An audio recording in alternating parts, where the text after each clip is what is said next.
আসসালামু আলাইকুম। আলহামদুলিল্লাহ, দেখতে দেখতে আমাদের টাইগার মুরগির বাচ্চাগুলোর আজ 15 দিন বয়স হয়ে গেছে। ইতিমধ্যে আমরা এই মুরগির বাচ্চাগুলোর ব্রুডিং এর কাজ সম্পূর্ণ করে ফেলেছি। যদিও গত কিছুদিন যাবত আমাদের অঞ্চলে অনেক মেঘ বৃষ্টি হচ্ছে, তার মাঝে আলহামদুলিল্লাহ আমরা অনেকটাই চেষ্টা করেছি খুব ভালো করে ব্রুডিং এর কাজ সম্পূর্ণ করার। আলহামদুলিল্লাহ, আল্লাহ তাআলার অশেষ মেহেরবান, এই প্রতিকূল আবহাওয়ার মধ্যে দিয়েও আমাদের মুরগির বাচ্চাগুলো অনেকটাই সুস্থ আছে।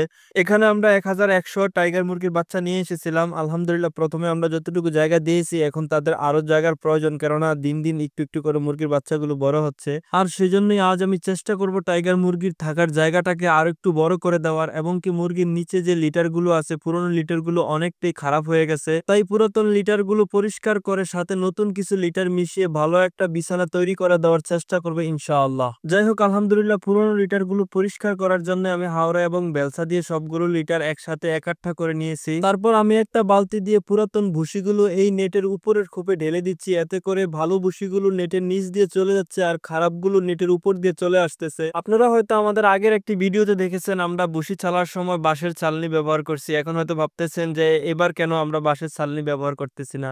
কেননা বাঁশের চালনি ব্যবহারে অনেক সময় সাপেক্ষ এবং বাঁশের চালনি ব্যবহার করলে আমাদের অনেক কষ্ট হয়। আর তাই যেহেতু আমাদের খামারের অধিকাংশ কাজই আমার একা একা করতে হয়, তাই প্রতিটা কাজ দ্রুত সম্পূর্ণ করা অনেকটাই গুরুত্বপূর্ণ। আর সেই জন্যই আজ আমি বাঁশের চালনির পরিবর্তে এই নেটটি ব্যবহার করলাম। এটা দিয়ে বাঁশের চালনির তুলনায় খুব দ্রুত কাজ করা যায়। আলহামদুলিল্লাহ, দেখতে দেখতে আমাদের ভুসি চালার কাজ প্রায় শেষ পর্যায়ে। আপনারা হয়তো লক্ষ্য করে দেখেছেন আমাদের পুরাতন লিটারের যে খারাপ লিটারগুলো ছিল সেগুলো আমি বস্তার মধ্যে ভরে রেখে দিয়েছি। আপনারা হয়তো ভাবতেছেন এই পুরাতন লিটারগুলো কেন আমি বস্তার মধ্যে এভাবে ভরে রেখে দিলাম, এগুলো তো চাইলেই আমি ফেলে দিতে পারতাম।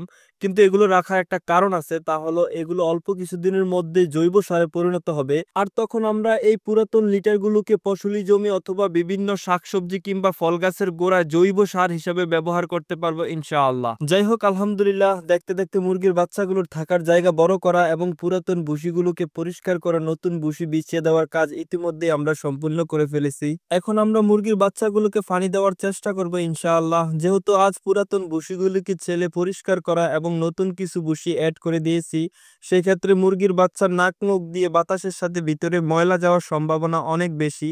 তাই আমরা চেষ্টা করব পানির সাথে ময়লা কেটে যাওয়ার এমন কিছু মেডিসিন ব্যবহার করতে। সাধারণত ভুসি পরিষ্কার করলে অথবা নতুন ভুসি দিলে আমরা সবসময় চেষ্টা করি পানির সাথে 2+ মেডিসিনটা দিয়ে দিতে। যাই হোক, আলহামদুলিল্লাহ, দেখতে দেখতে আমরা আরো একটি কর্মব্যস্ত দিন শেষ করলাম। আশা করি আমাদের ভিডিওগুলো আপনাদের কাছে ভালো লাগবে। আমরা প্রতিনিয়তই চেষ্টা করি আমাদের খামারের ক্ষুদ্র কিছু কাজের অংশ আপনাদের সাথে শেয়ার করে নিতে। তার ধারাবাহিকতায় আগামী দিনগুলোতে সুবহান এগ্রো খামার রিলেটেড বাস্তব কিছু চিত্র আপনাদের মাঝে তুলে ধরার চেষ্টা করবে ইনশাআল্লাহ। তাই আশা করব আপনারা আমাদের পাশে থাকবেন। যাই হোক, আলহামদুলিল্লাহ, দেখতে দেখতে আজকের মতো কাজগুলো আমাদের শেষ পর্যায়ে।